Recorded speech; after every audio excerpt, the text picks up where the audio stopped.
Então, qual a influência da autoestima no livre-arbítrio das possíveis condições de melhoria íntima?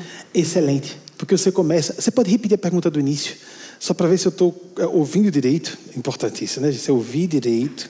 É bom quando a gente está ouvindo gravado que volta. Peraí, deixa eu ouvir direito a pergunta. Agora eu não posso voltar, então, por favor, volte o início. Pessoas cansadas de esperar pelas promessas da fé. Sim. Desmandam-se na incredulidade. Sim, sim, sim. Né? Então, qual a influência da autoestima no livre-arbítrio das possíveis condições de melhoria íntima? Pois é.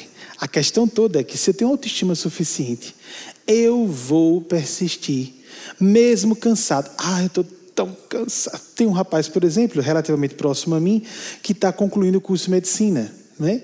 É namorado de uma amiga muito íntima minha. Então, eu fico tendo acesso a ele, conversei com ele por e-mail recentemente, e ele dizendo, nossa, que está exaustível, né? Porque todas as pessoas, os meus amigos médicos, todo mundo sabe disso, né? Estudantes de medicina nesses períodos, no correr dos anos, me disseram como a faculdade de medicina é exaustiva. Alguns cursos são realmente mais difíceis que outros. A faculdade de medicina é um deles, né?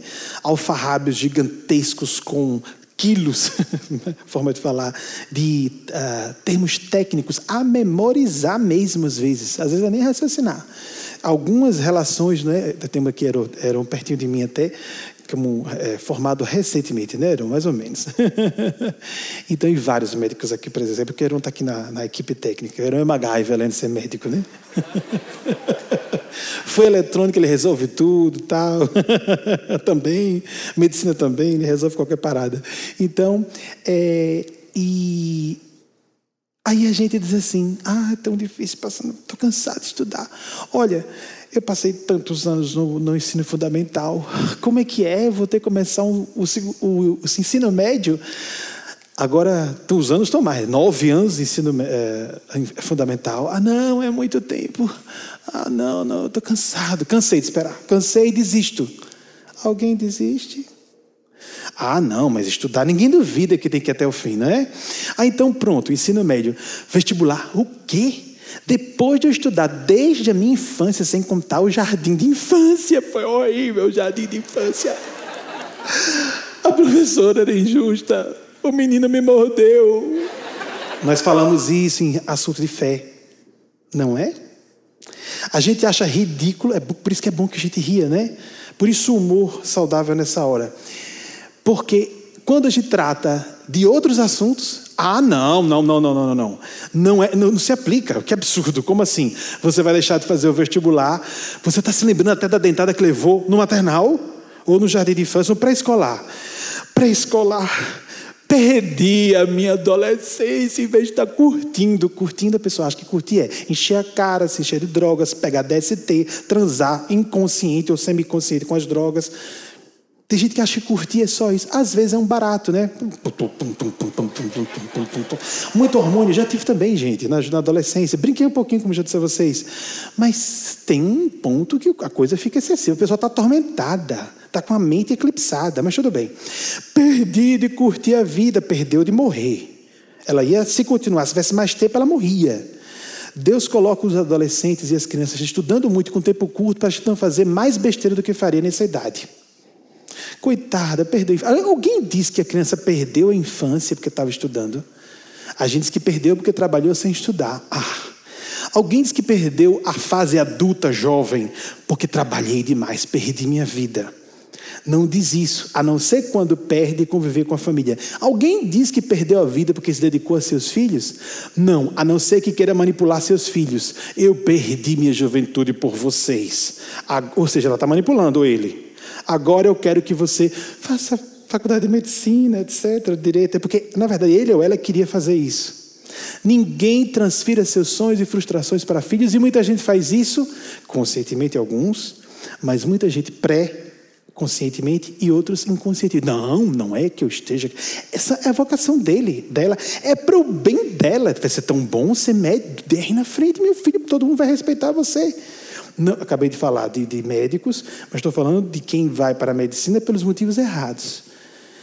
Há pessoas muito vocacionadas, nós percebemos quando são. Em qualquer área profissional. A questão é estar no caminho da voz interior, da autoestima. Se uma pessoa se ama, ela vai perceber, se ela tem autoestima, autozelo, a egoicidade, no sentido de responsabilidade por si, ela nota, eu não vou ser feliz se não tiver certos princípios espirituais.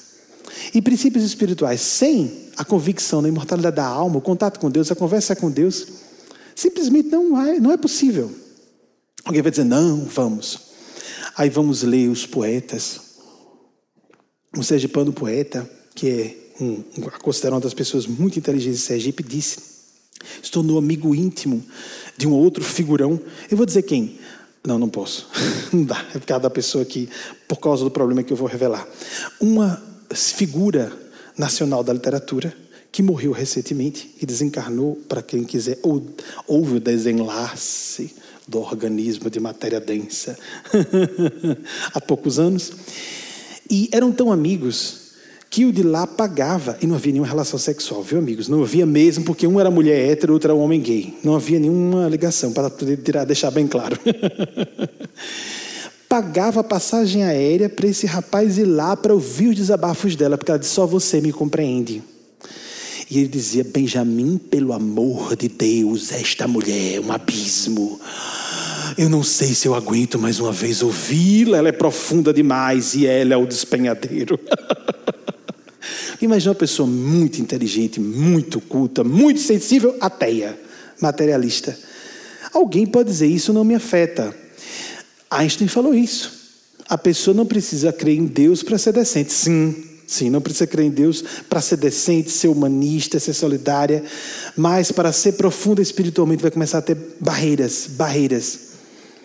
E já vi, por exemplo, Jung diz isso em uma de suas cartas. Nós aqui seguimos Jung.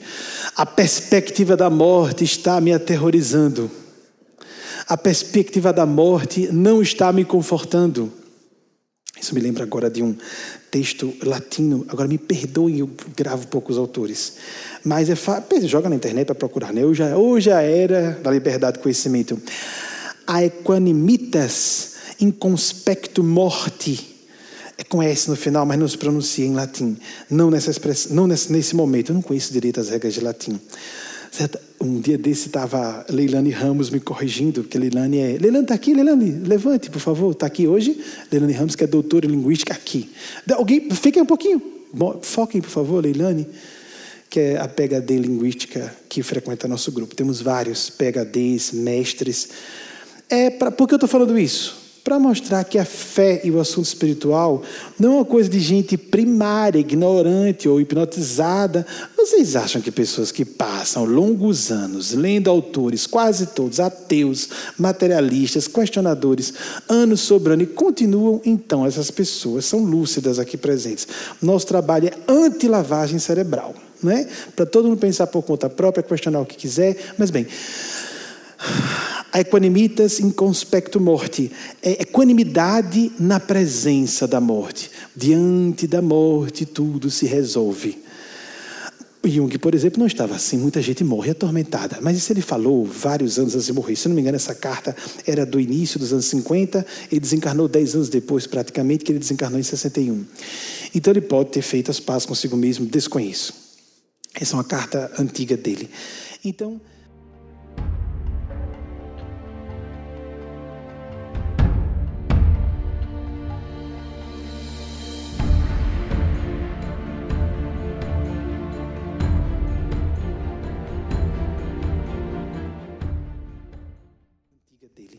Então, quem vai estar completamente em paz na hora da morte é quem intui concluir tudo o que devia fazer. Nós sentimos isso. É muito comum, alguns de vocês já devem ter presenciado, pessoas próximas ao desencarne e que estão magnificamente serenas, a equanimidade nesse sentido, não é?